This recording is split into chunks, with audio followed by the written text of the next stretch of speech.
Los Santos, Liberty City and Vice City promise some of the best open-world gaming experiences that money can buy, but they're hardly unparalleled in scope or even ambition, and dare it be said, are even surpassed in some realms by other, better alternatives. Because I'm Si for WhatCulture.com, and here are the 10 best GTA games that aren't GTA games. Number 10, the Watch Dogs series.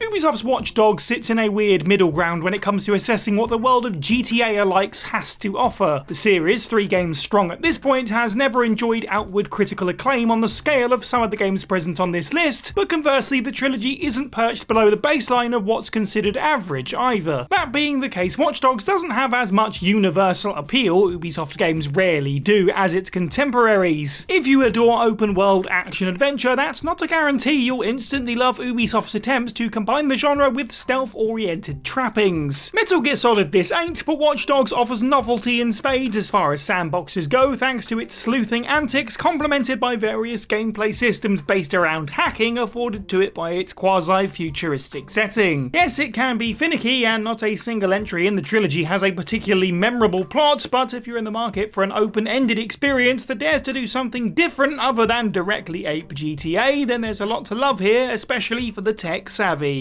Number 9, Red Faction Guerrilla.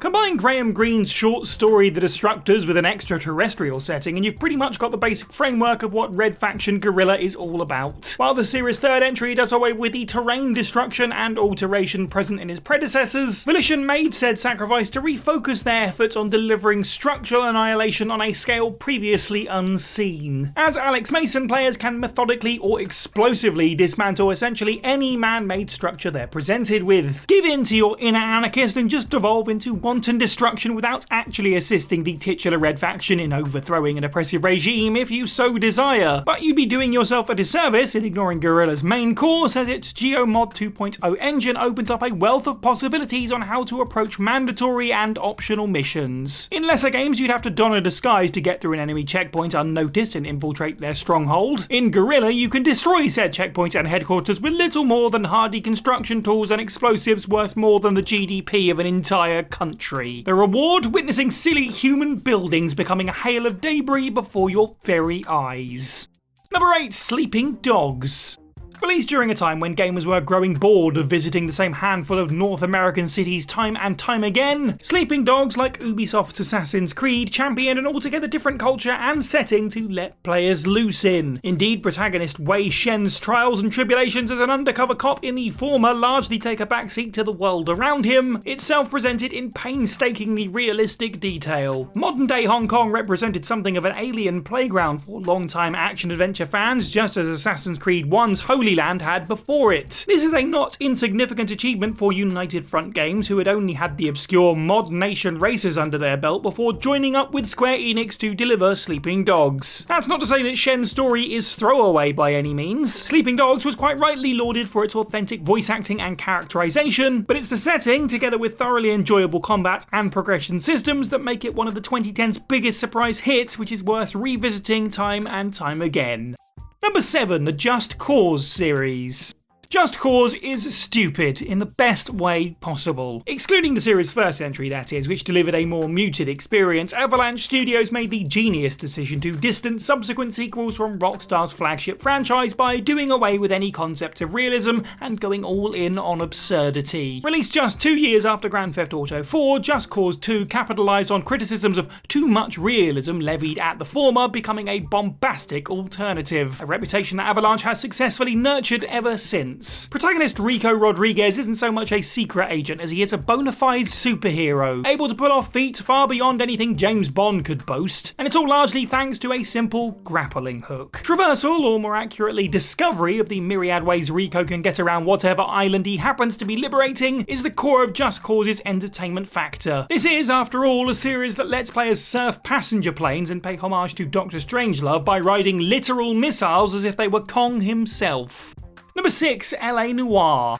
Barring its at the time groundbreaking facial recognition tech, everything else in LA Noire feels a little stiff and clinical. It's a quirk of the game that's hard to qualify beyond that, but suffice it to say that it often feels like Team Bondi had to make concessions elsewhere in the game to ensure its key gameplay hook stuck the landing. Whatever sacrifices, if any, had to be made, Cole Phelps' believable rise from patrol officer to detective in 1940s Los Angeles is deftly handled, delivering a story that's arguably far better than anything Grand Theft Auto has ever produced. The accompanying open world components, on the other hand, are bare bones by comparison, but Phelps can explore downtown LA during his downtime between cases, and is rewarded for doing so with chance encounters with NPCs and shiny new cars to show off to his colleagues. In a perfect world where Bondi had infinite time and resources, stumbling upon optional criminal cases not tied to the campaign while out and about would have substantially extended LA Noire's longevity, but what's here is still worth the visit.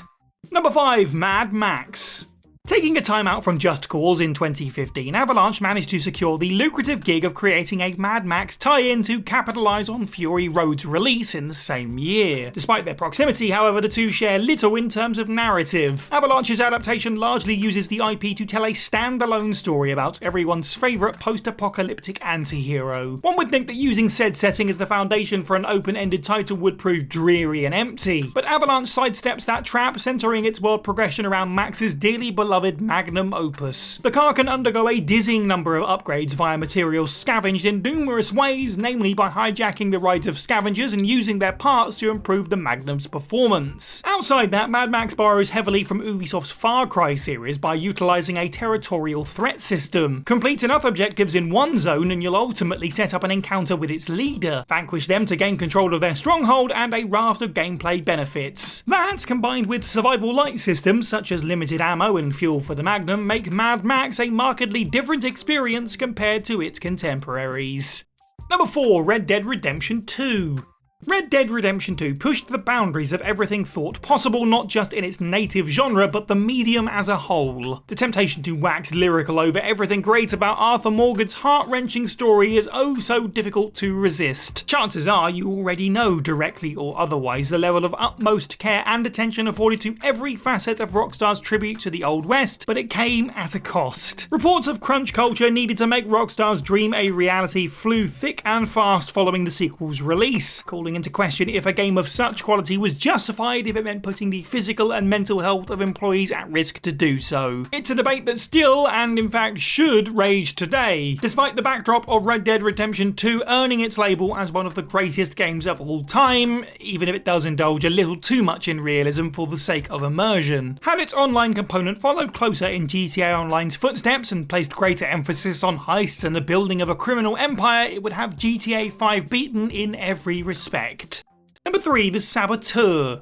Another win for non-American settings, the Saboteur is likely the most unfamiliar entry here, but certainly through no fault of its own. Yes, the game's modest budget is often too blatant to ignore, but dig deeper than the wobbly visual fidelity and questionable voice acting and you'll find a novel, rare exploration of civilian life at the height of World War II in a format not glamorised a la Call of Duty. Unwittingly drawn into the French resistance following the murder of his best friend at the hands of an SS officer, Irish immigrant and former race car driver Sean Devlin becomes an instrumental figure in helping to liberate Paris from German occupation. By disrupting the regime's operations through various means, Sean can sequentially liberate portions of France's capital, driving out its unwelcome visitors. Think Far Cry's outpost liberation system, but better and with more variation. A fantastic visual representation of this oppression turned liberation is Pandemic's decision to have Paris initially presented in only black and white. As Sean liberates sections of the city, colour seeps back in, restoring the City of Love to its former glory piece by piece. Sadly, Pandemic closed its doors for good following the release of The Saboteur, so it's unlikely we'll ever see a sequel. Number 2. The Witcher 3 Wild Hunt. It took CD Projekt Red 3 games to get there, but everything it learned about open-world action RPGs finally culminated with The Witcher 3 Wild Hunt in 2015. Bursting with superbly written dialogue, unparalleled characterization of the narrative's major players, and commendable, if slightly lacking, combat, every major component of the third outing mixed perfectly to deliver a concoction smoother than butter itself. Strictly speaking, Wild Hunt is an outlier here, as its setting doesn't exactly exhibit overt similarities to GTA, though both both titles prioritize player freedom outside of their respective campaigns. You're free to go and do whatever you please when not actively searching for Ciri's whereabouts, and thanks to the added gameplay depth that RPG systems allow, can curate Geralt's attire, powers, and moral compass to your liking. If your adoration of GTA is born specifically from its setting and satirist nature, Wild Hunt might not be your cup of tea. On the other hand, if a well-realised fictional world reinforced with exploration and industry-best writing is your bread and butter, then The Witcher 3 is here to suit your every need. Number 1. The Saints Row series.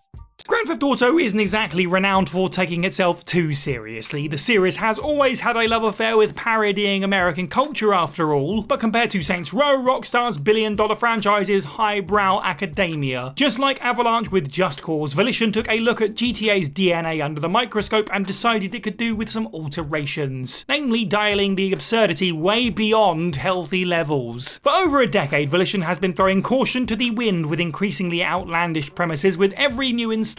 Thanks to dated gameplay and performance woes, the 2022 reboot sadly failed to reach the high of its predecessors, with the mid-2010s offering Saints Row 4 and its standalone expansion Gat Out of Hell still considered to be the pinnacle of zany the IP has become primarily known for. Time travel, computer simulations, and even off-world shenanigans, there's no trope the series developer will hesitate to commandeer in the name of entertainment because, not to digress, it just doesn't care about being serious. Saints Row delights in billing itself as the ultimate digital playground, and Rockstar could stand to learn a thing or two from GTA's closest relative.